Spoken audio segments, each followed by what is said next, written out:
በስመ አብ ወወልድ ወመንፈስ ቅዱስ አሃዱ አምላክ አሜን።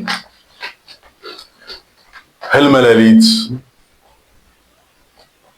ዝንየት ወይም በእንግሊዝኛ ድሪም ሴክስ 13ኛ ክፍል። ህልመ ሌሊት የብዙዎችን ህይወት የሚያበላሽ አጋንንታዊ አሰራር ያለበት ነው። በሚቀጥለው ቀን በረከት አለ፣ የሆነ ነገር ቤተክርስቲያን ሄዳለሁ፣ እቆርባለሁ፣ ቅዳሴ ይካፈላለሁ፣ አስቀድሳለሁ፣ ቀድሳለሁ ብለን ስንነሳ ልክ እንደተዘጋጀ ነገር ቀድሞ ነገር የሚያበላሽ ልባችን እንዲዝል የሚያደርግ ነው። ግን እግዚአብሔር መልካም ነው። እንደምን ቆይታችኋል?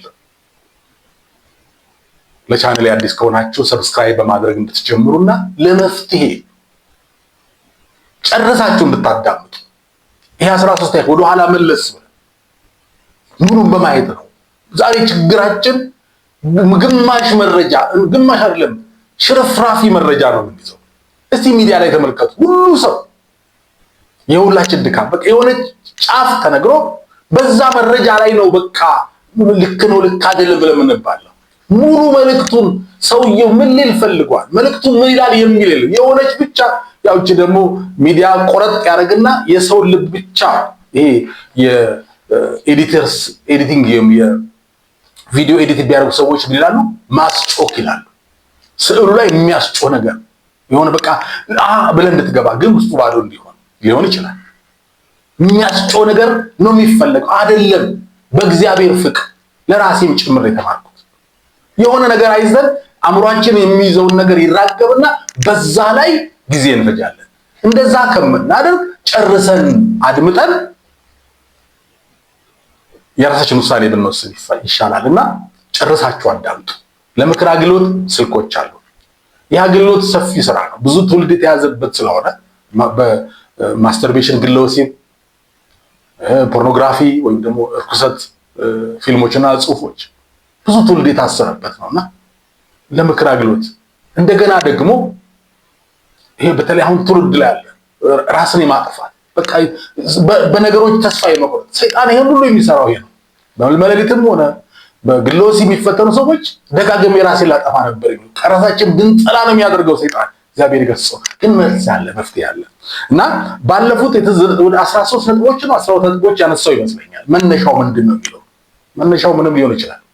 መፍትሄው ግን ምንድነው? ምን ማድረግ ያለብን የሚለውን እንደ መነሻ አነሳና በዝርዝር በቀጣይ እናያለን።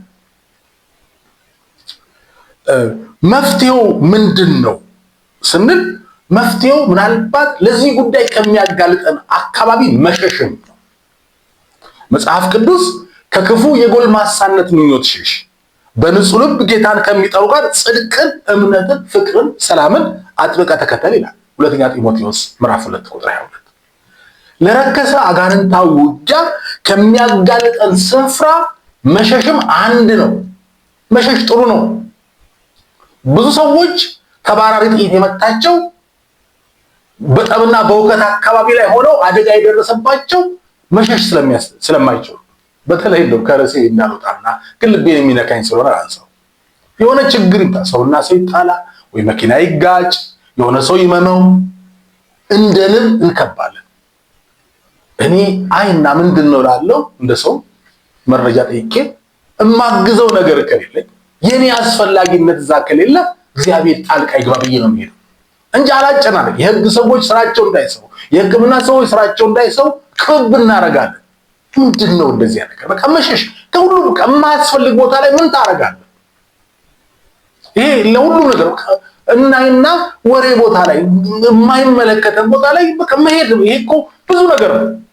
አንዳንድ ሰዎች በጸሎት ሰዓት እኮ አጋንንት የት ነው የገባው ስል ደም ቦታ ላይ መኪና የተገጨው ደም የፈሰሰ ቦታ ላይ አገኘሁት ይላል አጋንንት። እግዚአብሔር ይገሰውና በቃ ምንድነው የምታደርገው እዛ ቦታ ላይ? ኢትዮጵያንን ያዘንታ ልባለን ግን እዛ ቆመሽ ምን ታመጫለሽ? እና መሸሽ ስትል ከማያስፈልግ ቦታ ላይ መሸሽ፣ የማይጠቅም ቦታ ላይ ችግር አለብን ሚዲያ ላይ ተጣብቀን ነው። እኔ አዝናለሁ፣ እየፈረድኩ አይደለም። ብዙ ሰዎች ሲጠይቁ ስንት ሰዓት ተኛላችሁ ሲባሉ 6 ሰዓት፣ 8 ሰዓት፣ 9 ሰዓት ይላሉ።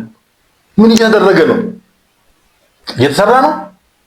ዛሬ ሚዲያው ራሱ ማጥመጃ ነው። ከሚዲያ ሽሽ፣ አያስፈልግም። ከማያስፈልግ ነገር ሽሽ። ዮሴፍ የጲጥፋራ ሚስት ደጋግማ አይደለም ደጋግማ ከኔ ጋር ተኛ አለችው። ያጓጓል እኮ እንደ ስጋ እኮ ፍላጎት ስሜት አለ። ማንም ሰው እንኳን የ17 ዓመት ወጣት ሚስት የማግባት እድል የሌለው ፍላጎቱን የመፈጸም ወጥቶ የመፈጸም እድል የሌለው ሰውዬ ማንም ሰው ይሳባል። ስጋ ነው ይሄ፣ ተፈጥሯዊ ስሜት ነው። አደጋው ስሜታችንን በማይገባ መንገድ ለማስታገስ መሄድ ነው እንጂ መጥፎ ነው። ለአሁን ሴቷ ጠይቃ ደጋግማ አይሆንም ማለት ነው።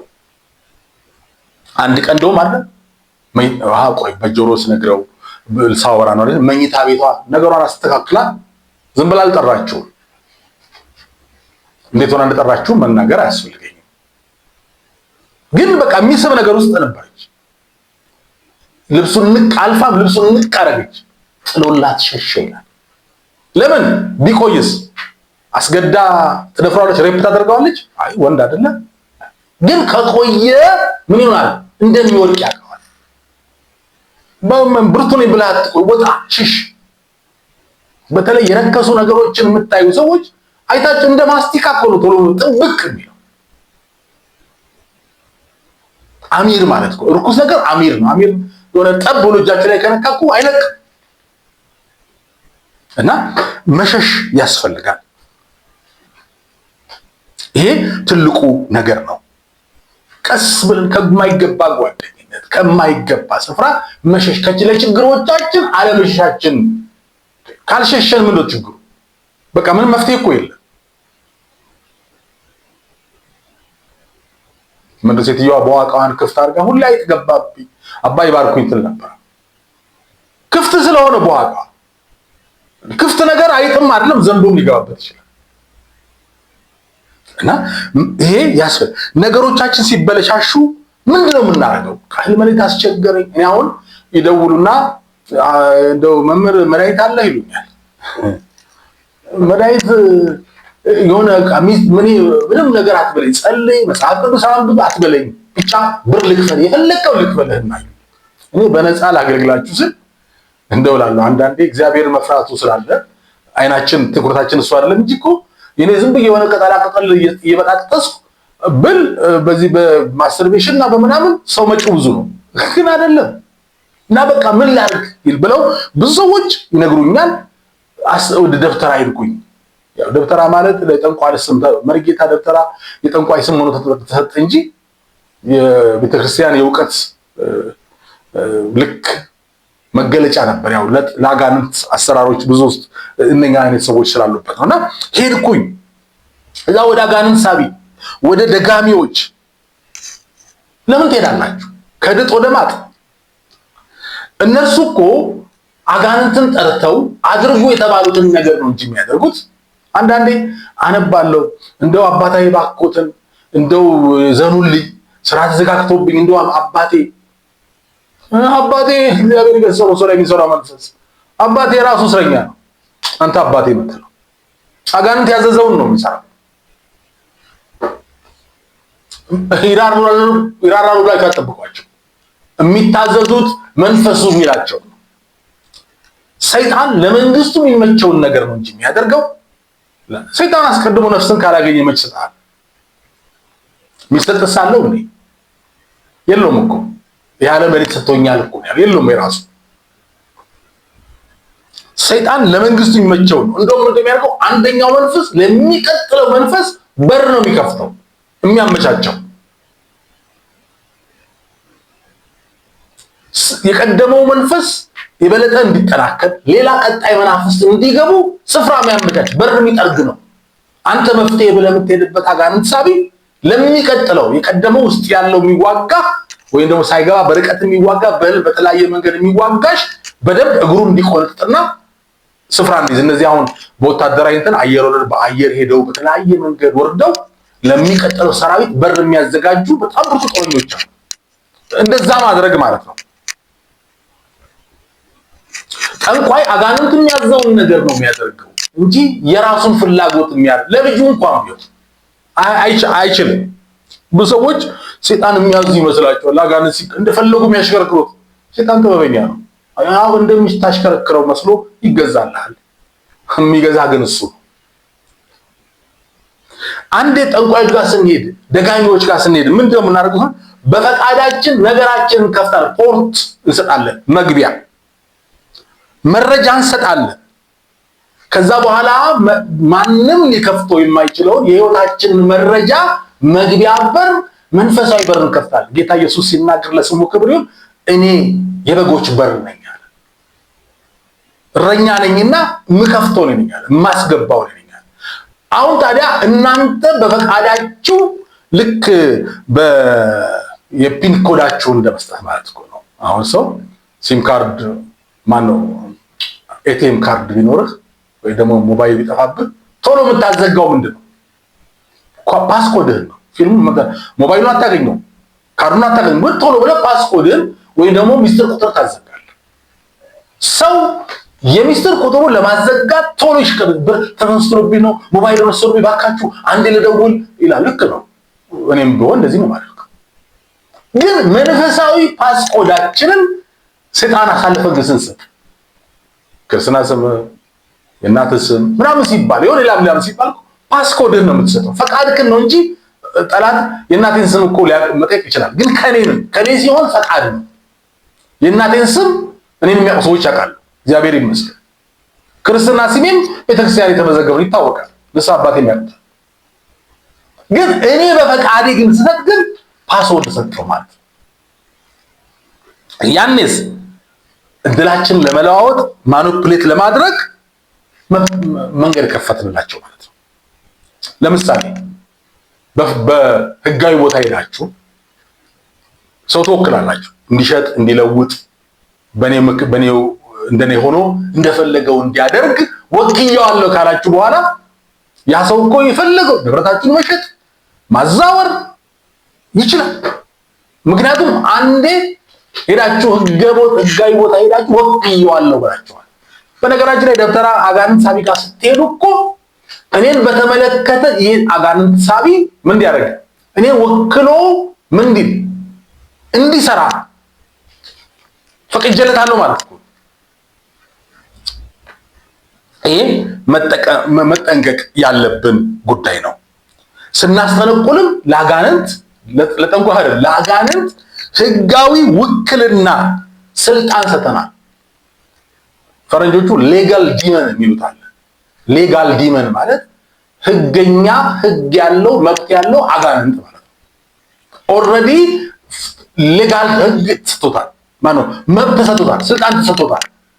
ያ ሌጋል ዲመን የሚባለው እናንተ እንደገና በስልጣን ወጣችሁ ስልጣኑን ካልሻራችሁ፣ ለምሳሌ አሁን የወከላችሁት ሰው አይ እኔ የሰው ንብረቴ ላይ በሚገባ እየሰራ አይደለም ካላችሁ ትሄዱና የወከላችሁት ቦታ ሄዳችሁ ውክልናውን ታነሳላችሁ፣ ውክልናውን ትሽራላችሁ። አጋንንታዊ ውክልና የሰጣችሁትን በክርስቶስ ኢየሱስ ስልጣን ውክልናውን መሻር ውክልና አይደለም ነው ስልጣኑን መምታት። ምክንያቱም ምንድነው የሚለው ጌታ ሲናገር ስልጣን በሰማይ በምድር ተሰጠኝ አይደል ነው። እባቡን ጊጡን ተኩላውን ትረግጡ ዘንድ ዘንዶን ትረግጡ ዘንድ ስልጣን ሰጠ። ስልጣን አለ የማይሻር ባለ ስልጣን። ጌታ የሰጣችሁ ስልጣን ማንም አይሽርም። አጋንንት ያገኘውን ግን አክሰስ እናንተ ትሽሩታላችሁ። እና ምንድነው ማድረግ ያለ አይታችኋል። ብዙ ሰዎች ለምንድነው በሚዲያ የሚጨረበሩት? ይሄ በተለይ ተደውሎ አይደለም ተደውሎ ገንዘብ የሚወሰድባቸው ለሆነም ጥሩ ነገር እኮ አሁን አንተ ከማስተርቤሽን ወይ ደግሞ ከመሬት ለመዳን ፈልገሽ ነው አጋንንት ሳቢ ጋር ምትሄድ ጥሩ ነው ይመስላል። ልክ እነዚህ ሰዎች አሁን ምንድነው ሲደውሉ ምንድነው ገጥሟቸው አይደል ከባንክ ጥሩ ቆጣቢ ስለሆኑ ሽልማት ስለደረሶት ሲባል ይላል። ከዛ በኋላ ጥንቃቄውን አራክፎ ይጥለዋል። እኔ እኮ ባንክ ከሸለመኝ ባንክ ቤት ሄጄ ነው እንጂ በስልክ አይደለም። ገዛ ምን ነው ገዛ አሁን ልቡ ተከፍቷል። ከዛ ይሄን ትነካለህ፣ ከዛ ይሄን ታደርጋለህ ሲሉት በቃ ልቡ ስለሚነካ መቼ ነው የሚባለው? your account is debited ሲለው ከአካውንት ይሄን ያክል ገንዘብ ተወስዷል ሲለው ወዮ ይላል። አያችሁ ይሄ ነው ልክ እንደዚህ ነውና መጠንቀቅ አለብን። አሁን የጅብ ይቅርታ እዚያ በዚህ ጉዳይ ውስጥ የገቡ ሰዎች በመከራ ላይ ያገኙት ምን ሰጣችን የጅብ ምና ቆሻሻው ካካው ተመልከቱ።